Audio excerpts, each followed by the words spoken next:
폴더블 아이폰 과연 어디까지 왔는지, 실제로 연구가 이루어지고 출시를 목표로 개발되고 있는지, 또 출시는 언제쯤 이루어질 것인지 궁금하신 분들이 정말 많으실 텐데요. 이번 영상에서는 폴더블 아이폰에 대해서 말씀드릴 수 있도록 하겠습니다. 최근 폴더블 스마트폰의 선구자인 삼성을 넘어서 이제 중국의 기업들이 상당히 완성도 있는 폴더블 스마트폰들을 출시하기 시작하였고, 거기에 더해 중국의 한 엔지니어는 실제로 폴더블 아이폰을 제작하고 유튜브에 업로드하면서 폴더블 아이폰의 출시가 과연 이루어지는지 그 궁금증이 해마다 더해가고 있습니다. 채널 초기부터 구독해서 보시고 계신 분들께서는 기억하실지 모르겠습니다. 저는 채널 초기에 2023년경쯤에 아이패드 미니 버전으로 폴더블 기기 출시가 이루어질 수 있다고 말씀을 드렸었는데요. 해당 프로젝트는 팔로알토에 있는 애플 비밀연구소에서 이루어져 왔고, 초기에는 관련 특허를 획득하는 것에 중점을 두면서 다양한 시제품으로 시작을 했고, 최근에는 크게 두 가지 버전으로 개발되고 있는 것으로 알려져 있습니다. 첫 번째는 아이패드의 새로운 라인업 또는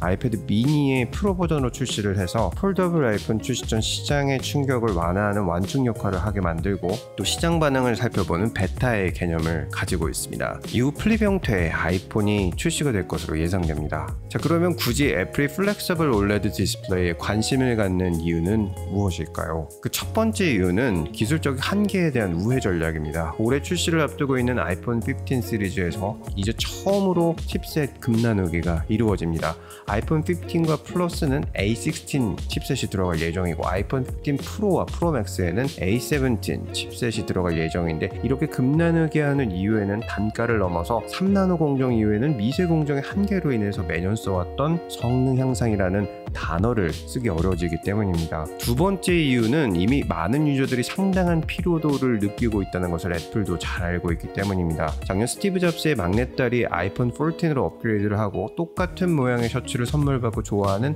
아저씨 사진을 업로드하면서 업그레이드했지만 크게 다르지 않다라는 밈을 통해 매년 반복되는 조금씩 업그레이드에 일침을 가하면서 애플 혁신 속도에 대한 우려가 제기되었습니다. 세 번째는 아마도 가장 확실한 이유겠죠. 평균 판매 단가를 극적으로 올려줄 수 있기 때문입니다. 아이폰 울트라 모델만을 가지고는 가격 인상이 너무 협소할 수 있지만, 폴더블 아이패드와 아이폰 시리즈가 연이어 출시되면 손쉽게 평균 판매 단가를 올릴 수 있게 됩니다. 그리고 마지막으로는 무엇보다 역시 애플이라는 중요한 신념을 다시 고객에게 심어줄 수 있기 때문입니다. 폴더블 스마트폰은 분명 재미있고 상당히 혁신적인 점이 있습니다. 하지만 초기 출시부터 대략 지난 4년간 대부분의 회사들의 다양한 불량 문제가 불거지면서 결과적으로 잠재 소비자에게 폴더블은 고장이 잘 난다 라는 잠재의식을 심어놓았는데, 애플이 출시하니 역시 다르다 라는 역설적인 변화의 포인트를 애플이 가지고 갈 수 있기 때문입니다. 자, 그렇다면 언제쯤 출시가 될까요? 우선 2024년 아이폰 16의 가장 큰 변화는 언더 디스플레이 페이스 아이디가 될 것이고, 2025년경에 폴더블 아이패드가 출시될 것으로 시장에서는 예측하고 있습니다. 로스형에 따르면 폴더블 아이폰의 출시는 2025년 이후로 연기되었다고 하는데요. 그렇다면 2026년이 현재로서는 가장 유력합니다. 아직까지 자세한 내용은 베일에 쌓여있기 때문에 나와 있는 디자인과 관련